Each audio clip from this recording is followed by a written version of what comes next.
Direto da central, próxima parada de notícias. No ar.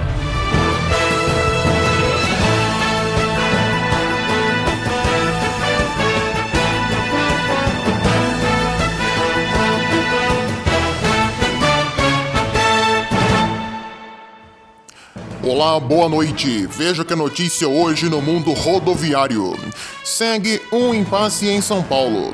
Moradores da capital reclamam de ônibus circulando com as portas abertas. No Rio, o povo tá na bronca.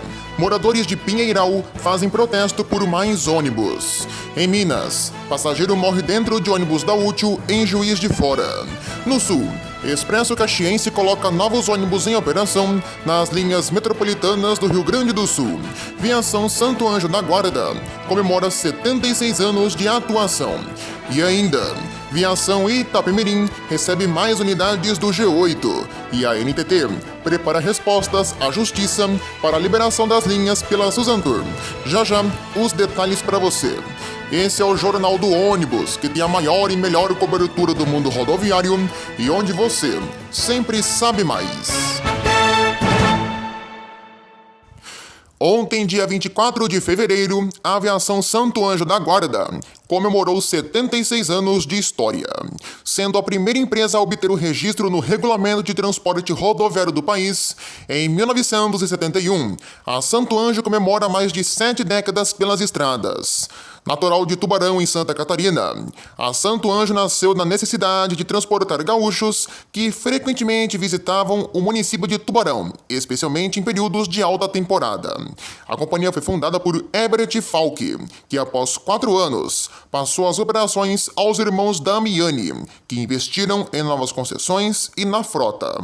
O nome da empresa vem do bairro Santo Anjo da Guarda, localizado a 12 quilômetros do centro de Tubarão, contrariando teorias de que o nome da empresa viesse de alguma crença religiosa. O nome é uma homenagem ao local onde a empresa surgiu.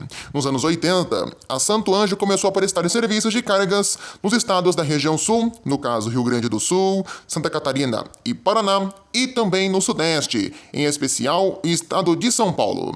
Após anos e anos de história, a empresa muda novamente de gestão em 2014, sendo assumida agora por Sérgio Tadeu Pereira e seu filho, Carlos Henrique Pastro Pereira. Sendo assim, com a compra da empresa por eles, a Santo Anjo passava a fazer parte de um grupo empresarial, que além da empresa, é composto também por Sogil, Visati e Viação Navegantes. O grupo é conhecido pela qualidade nos serviços prestados, inovação e foco orientado ao cliente. Um ano depois, em 2015, a matriz da Santo Anjo foi transferida para Florianópolis, capital de Santa Catarina, e optando pelo realinhamento estratégico, a Santo Anjo opta pelo encerramento do setor de cargas. Em 2016 é iniciado o serviço de encomendas. Hoje, sua principal linha conecta duas capitais, a gaúcha e a catarinense, no caso Porto Alegre e Florianópolis. O canal Próxima Parada deseja felicidades a Santo Anjo e que venham muitos e muitos mais anos de vida para a empresa. Contrariando o que muita gente tinha dito, os novos Marco Polo Ideale do Expresso Caxiense no Rio Grande do Sul não ficará apenas restrito ao setor de fretamento. Vários carros estão rodando nas linhas intermunicipais da empresa pelo estado. O Grupo Comporte, dono da Caxiense, tem escalado os veículos nas linhas intermunicipais, ligando Caxias do Sul, Flores da Cunha, Nova Pádua, IP e Antônio Prado. Esse lote de Ideale contempla 14 veículos, todos com chassi Mercedes-Benz OF 1721, fabricados pela Marco Polo, com uma nova identidade visual, valorizando os tons de amarelo e preto da Caxiense. Os novos ônibus da empresa contemplam um bom conforto interno, tendo novas poltronas e um novo acabamento, melhorando a qualidade e o conforto dos passageiros. Poltrona elevatória para cadeirantes está configurada em cada veículo, para garantir acessibilidade a todos os passageiros. O Expresso Caxiense pretende, com esses novos ônibus, oferecer um serviço melhor aos seus clientes. Vale lembrar que o serviço intermunicipal da empresa conta com cartão expresso que facilita o embarque nas linhas, principalmente na rotina corrida dos passageiros. Esse cartão tem 4 Esse cartão tem 4 modalidades: o Expresso, o Acesso Fácil, o Vale Transporte e o Estudante Beneficiário. A primeira via pode ser feita de forma gratuita para todos. Muito show, né? Bem bacana. Em São Paulo, os passageiros que utilizam os ônibus urbanos da capital voltaram a reclamar de veículos que estão rodando com as portas abertas. Os veículos seguem rodando sem o bloqueador de portas em movimento, no caso, o anjo da guarda, que não estaria funcionando da maneira adequada. Em reunião com o Conselho Municipal de Trânsito e Passageiros, ontem, sexta-feira, conselheiros e passageiros relataram os casos, dizendo que são bem comuns, e se queixaram do valor das multas, que consideram baixo diante da gravidade de problemas, como o tráfego com as portas abertas ou se abrindo e fechando, que é de apenas R$ 792. A conselheira e passageira Sandra Ramalhoso reclamou da existência de ainda termos ônibus rodando com as portas abertas pelas ruas de São Paulo e responsabilizou a SP Trans pela falta de uma fiscalização mais efetiva. Além disso, segundo a usuária, os motoristas são pressionados pelas empresas a cumprir horários, equipar adequadamente para as pessoas com deficiência e só a partir depois que as portas estiverem fechadas completamente, são ações que são consideradas como perca de tempo para várias empresas. Outro participante, Kaique de Souza, que trabalhou em uma empresa de ônibus, disse que o valor da multa às empresas é baixo, diante da gravidade das infrações. Souza relatou que algumas empresas colocam os ônibus para operar as linhas com equipamento de segurança e acessibilidade quebrados. Ele fala que a multa é muito cômoda para as empresas e sai caro para o passageiro. Kaique também informou que em Santiago, no Chile, além do bloqueador, os ônibus têm retardadores de acionamento de portas, ou seja, não abre e não fecha, mesmo parado, sem depois de ser disparado um alerta sonoro. O técnico da SP Trans, Jeová Tenório, disse que o valor das multas é calculado pela quantidade de tarifas, sendo a maior penalização 180 tarifas atuais. Se a aviação rescindir, o valor da multa dobra. Em questão de abordagens para ver se os ônibus estão rodando com as portas abertas, segundo a SP Trans, em dezembro de 2022, foram feitas 4.110 abordagens. Entre janeiro e fevereiro de 2023, foram 4.027. Ao todo, 155 veículos foram levados para a inspeção.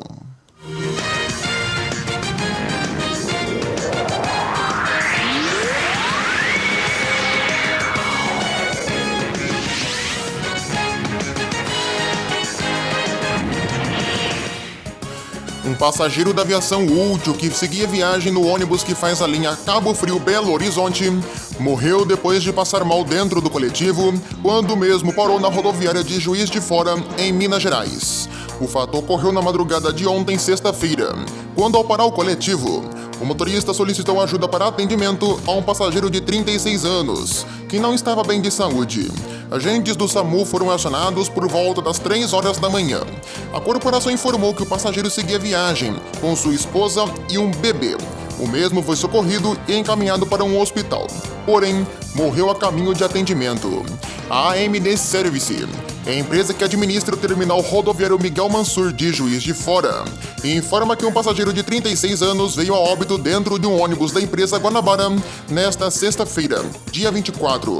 O veículo saiu de Macaé às 6h45 da tarde de quinta-feira, até Cabo Frio, onde partiu às 9 da noite, com destino a Belo Horizonte. Chegando à rodoviária de Juiz de Fora, o motorista do ônibus buscou a ajuda de bombeiros civis, que pudessem prestar os primeiros socorros. Um serviço exclusivo na região, oferecido pelo terminal Miguel Mansur. A AMD ofereceu toda a estrutura necessária para atendimento no terminal rodoviário. Segundo informações iniciais, o passageiro que estava acompanhado da sua esposa e do filho, um bebê, teria saído de Cabo Frio já se sentindo mal. A família iria desembarcar em Belo Horizonte. Em virtude do peso do passageiro, foram necessários 7 bombeiros e uma maca especial para fazer a retirada do corpo do ônibus. Cabe agora às autoridades policiais o trabalho de perícia para determinar a causa da morte. A AMD Service lamenta o ocorrido e se solidariza com a família neste momento de dor e tristeza. Os moradores de Pinheiral, no sul fluminense, realizaram na manhã de ontem, sexta-feira, um protesto por mais ônibus da aviação Pinheiral. O protesto bloqueou a Avenida Newton Pena Botelho, no bairro Parque Maíra, impedindo a circulação de veículos e chamando a atenção para a falta de ônibus no local. Segundo os moradores, os horários dos ônibus foram reduzidos, inclusive também os coletivos que fazem ligação metropolitana com o município de Volta Redonda. Com a redução do número de ônibus circulando na região, os passageiros afirmam que diariamente seguem viajando nos coletivos superlotados, gerando desconforto. O protesto se iniciou às 6 da manhã e só terminou por volta das 10 horas, quando o prefeito de Pinheiral esteve na manifestação. A Prefeitura de Pinheiral informou que segue acompanhando de perto a situação e marcou uma reunião com o secretário estadual de transporte para apresentar as reivindicações da população em busca de uma solução concreta para este problema. O comunicado esclareceu ainda que, se for o caso, o Poder Público Municipal vai solicitar ao Estado a abertura de uma nova licitação no sistema de transporte intermunicipal de Pinheiral. A aviação Pinheiral ainda não se manifestou sobre a situação.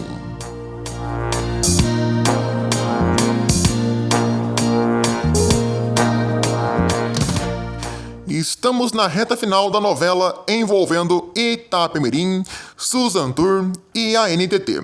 A próxima semana será decisiva para o início das operações da Suzantur, sobre as linhas que eram autorizadas, a aviação Itapemirim e a aviação Caiçara, antes da falência em 2022. O imbróglio jurídico e burocrático envolvendo as partes pode ter muito em breve um fim.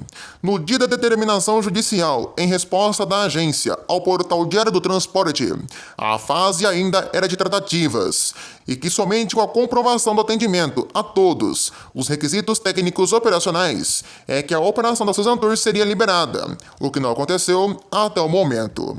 Isso, porém, olha só essa parte, não significa necessariamente que haja uma decisão judicial nesta semana que entrará, mas é justamente quando as partes envolvidas no processo terão de se desdobrar para apresentar o que a Justiça determinou. Haverá uma perícia nas respostas e nos documentos para uma decisão final. A Agência Nacional de Transportes Terrestres trabalha nas respostas à Justiça sobre quais pontos atendidos e quais aspectos ainda não foram cumpridos das exigências necessárias para a Suzantur começar a operar comercialmente. Ontem mostramos aqui no canal que o juiz da Vara de Falências de São Paulo havia determinado que a NTT relacione em 5 dias úteis os pontos atendidos e os que ainda não foram cumpridos para o início das operações. O magistrado também havia determinado que a Suzantur comprove todas essas exigências. Caso contrário, o direito de operar por arrendamento pode ser repassado a outras empresas que apresentaram propostas no plano de recuperação judicial. No caso, a Rico Transportes e ela mesma, a Aviação Garcia. Todo o mercado de linhas rodoviárias está com os olhos atentos nessa decisão, que pode ter capítulos decisivos nos próximos dias, ou até mesmo uma reviravolta no caso da falência do Grupo Itapemirim, em especial as linhas, principalmente as da Caiçara, que tem uma altíssima demanda de passageiros e principalmente competitividade.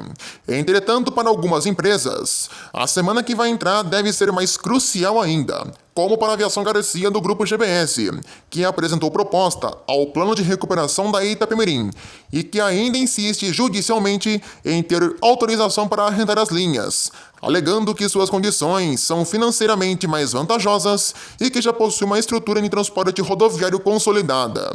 Em resposta da ANTT ao Diário do Transporte, ficou claro que as tratativas para o início das operações das linhas pela Suzantur acontecem, mas que ainda não estava comprovado o atendimento pela empresa da ABC Paulista de todas as exigências. Caso contrário, as linhas já estariam liberadas. As tratativas com a XM Partners, que administra a falência da Itapemirim, também seguem, no intuito de viabilizar o cumprimento da decisão judicial, realizando o contrato de arrendamento da Suzantur com a Itapemirim. Enquanto tudo isso ocorre, a Suzantur corre contra o tempo, principalmente na contratação de profissionais para diversos setores. Toda semana chegam ônibus novos e seminovos à garagem da empresa na ABC Paulista. Toda a estrutura necessária para a operação está sendo montada. Mas há ainda um impasse na questão dos guichês, sendo nesse caso uma confusão jurídica. Os cumprimentos dos requisitos técnicos dos guichês ainda estão em dúvida, e nós mostramos aqui ontem no canal uma decisão judicial sobre esse caso. Enquanto isso, o Suzantur segue recebendo mais G8 em sua frota.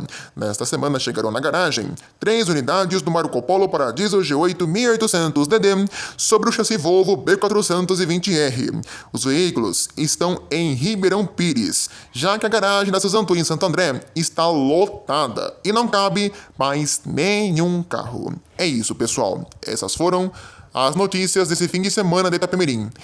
A gente espera, que essa novela, ou melhor, como muitos vêm dizendo, esse circo acabe logo e que as linhas comecem logo a operação. É necessário. O mercado rodoviário precisa disso, de competitividade e principalmente concorrência. A Itapemirim faliu, mas onde ela operava faz falta, já que o monopólio tomou conta.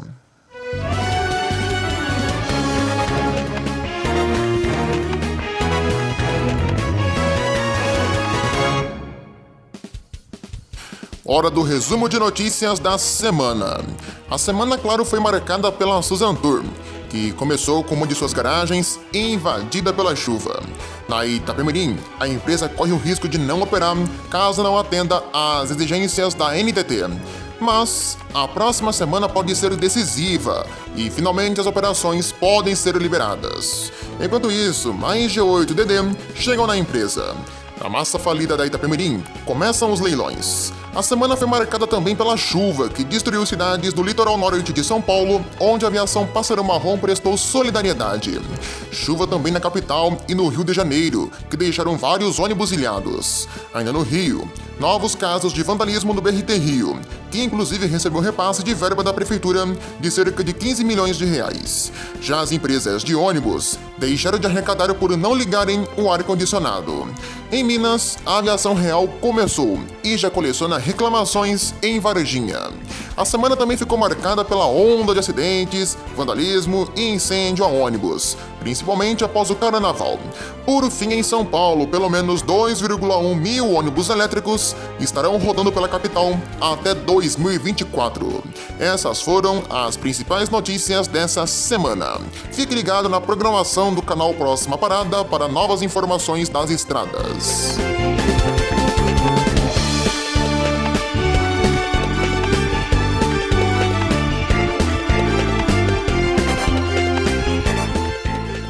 E antes da gente encerrar, olha só que boa notícia! O BRT da capital baiana, Salvador, atingiu a marca de 1 milhão de passageiros transportados em 4 meses. O balanço foi divulgado pela Prefeitura de Salvador, que tem registrado um aumento contínuo na demanda de passageiros. Segundo a Prefeitura, quando completo, o BRT deve transportar cerca de 360 mil pessoas por dia. Olha só.